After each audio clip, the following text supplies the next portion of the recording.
Hey, One Piece fans, this is Chris Bolt, and I'm going to be coming in looking at an article that showed that a lot of people were pretty critical of One Piece episode 1140. Now, as you're looking at right here, you're looking at what I think is a situation where Toei and Eiji Oda used a bit of plot armor in order to go ahead and advance the story. Now, me personally, I do still like One Piece. I always will love One Piece, but I really do hate poor writing. And when you give a character plot armor like we just gave Luffy, as you see here with the Navy, the Marines standing around as they're holding guns on him, knowing that the guns don't work on him, and then they switch over to sea prism stones, that's them giving Luffy a bit of plot armor in order to go ahead and be able to advance the story so that he can go on later to rescue Bonnie. Now, before I do finish going off into my video, do make sure you do like, share, subscribe, turn on those post notifications. All that good stuff really does help me out. Now, I did have a good conversation with one of my regulars on my streams. His name, he goes by the name of J-Bro, or if you see those streams, he'll be listed as Stay Lifted. And we were just going back and forth over this episode. I ended up giving it a 7 out of 10. He gave it he said he really liked the episode there. But me personally, when I saw this scene right here with the plot armor to go ahead and give to Luffy so he can do what he needs to do in the episode, that really was kind of a letdown for me. And I'm pretty sure there's been several other times when Eiji Oda and Toei engaged in some plot armors to go ahead and advance the story. Go over here to this article from Game Rant. And it seems like a lot of other fans were pretty upset with this episode as well. Probably not for the same reasons I was upset with it, but they were still upset with it nevertheless. So it starts right here. Toei fumbled. One Piece fans are furious with episode 1140, written by Sazal Ahmad. Go right down to where it goes ahead and talks about that. When the episode was released, fans were anything but happy. Viewers were displeased with what they saw in episode 1140. Toei Animation ruined what was the most important moment for Bonnie. The young girl grew up on stories of Nika, and she believed that he would save her. And technically she did. He did. Well, not Nika himself, but Luffy did. Luffy ended up saving Bonnie in the end, and they had him do the famous pose of Sun God Nika as he's jumping through the sky, laughing with his legs out, doing the Nika dance that Bonnie and her father Kuma love to go ahead and do. But it was a letdown for me, but not for the reason why the other viewers or fans of One Piece were let down. For me, it was just the way it went about being set up. Again, in the beginning, we see that Luffy is surrounded by all these guards that with their guns pointed on him. And one begs the question, why didn't they just put him in Sea Prism Stone to begin with?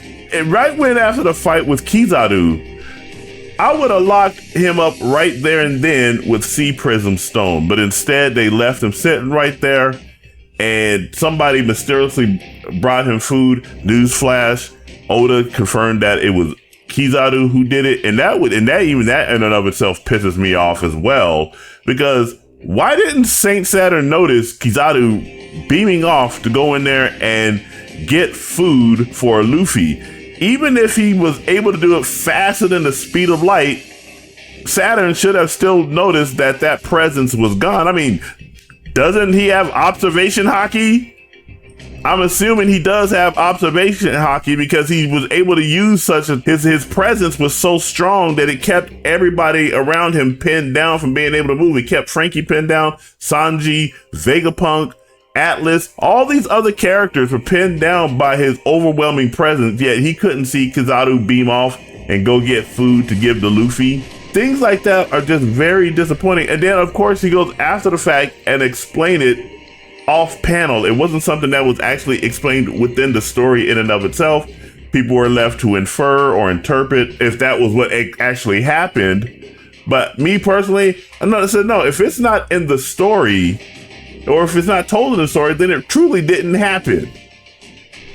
And so we get this situation here where Luffy is donned with plot armor so that he can go ahead and have this scene where he gets to go ahead and save Bonnie, and Bonnie looks up in the sky and is awestruck at the presence of Nika, who turns out to be Luffy. It looks like the complaint here is that the scene just lacked detailing. Luffy was too far from Bonnie, leading to lesser details. The new One Piece opening has the exact same scene, and it looked much more vibrant and impactful.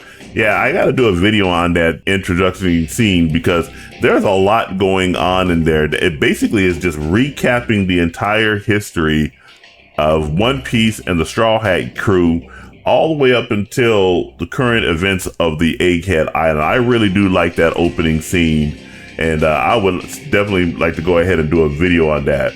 And since fans didn't hold back in their criticism of Toei because they know what the studio is capable of doing, and for it to ruin such an impactful, important moment feels like an act of betrayal. Now, I think that's not a fair criticism. When it comes to the animation, it has to be egregious. It has to be something on the level of, what was that show? T-Bait? The beginning after the end? It has to be to that level of noticeability for me to really take notice and to really criticize an anime or any type of animation in general. If there's some type of difference between the manga and the introduction scene and the actual animation, I'm gonna cut it some slack there and everything. I'm not gonna sit there and act like that this scene, even though they were far away, he was far away from Bonnie, that it wasn't really that impactful or anything. And a lot of times, a lot of anime will draw certain scenes where they're so far off in the distance, but yet in the next panel, they're so close up. I think the fact of Bonnie seeing Luffy as Nika is more than impactful enough. So I'm not going to really hold that against the actual anime. So let's go down right here. X username Sigmar goes, Toei fumbled. And actually that got 17,000 likes. Let's go ahead and read some of the replies off in this X post here and see what they got to say. So somebody says, this is fucking ass. Here's a sad face for Sigmar. What's wrong with it? Looks pretty the same. He has that from the old man from Hunter x Hunter pointing back like, man, look at this guy. It's like, nah, you know what? I agree with them. We go back up here and take a look at it. If Eiichiro Oda drew this where it was up here, it would look all kind of weird because now you got to move the speech bubble somewhere below Luffy, and that would be just as weird. So I'm fine with it being where it is up here. It makes more sense for him to be further up in the sky in the anime panel than it is in the manga panel. I'm not gonna sit there and really bitch about that. Let's continue. So this guy says right here, why are we bitching over individual frames? How are you supposed to enjoy what's on screen if you're constantly comparing shit? You ever heard the phrase, comparison is the thief of joy? Like, just relax. I actually like that. That actually is a real good comment. I'm gonna go ahead and give him a like. Why are we, and I'm gonna give this other guy a like right here too. Why are we bitching over the frames? Exactly. I'm not gonna bitch over that. Me personally, I'm bitching over the story elements. I'm not bitching over the animation or anything. I thought the animation looked good. Anime is supposed to enhance the manga, but this shit is not even close. That's not true at all. Anime does not always enhance the manga. What anime is supposed to do is just bring manga to life. But there's some things that you can't do with anime because you only have a limited amount of time and budget to be able to tell the story.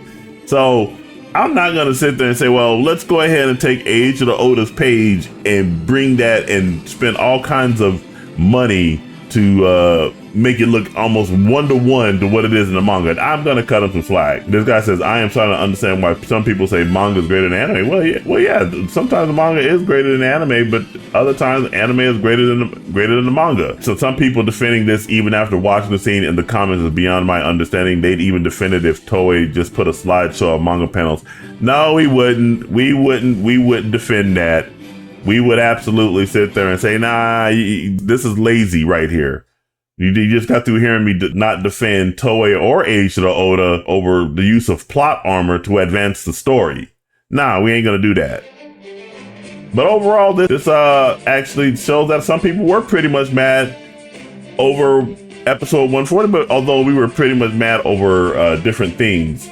I'm not gonna be mad over the anime. That I think the animation was it top notch? Yeah, well, you can always get better and everything, but it definitely met the moment in my view. So there you have it.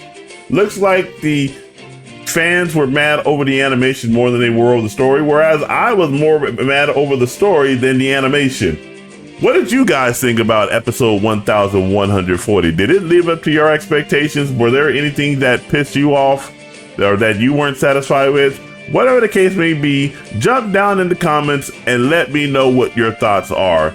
And make sure you do like, share, subscribe, turn on those post notifications. All that stuff really does help me out. And remember, this is Chris Bolt signing off, and I will catch you guys in the next video.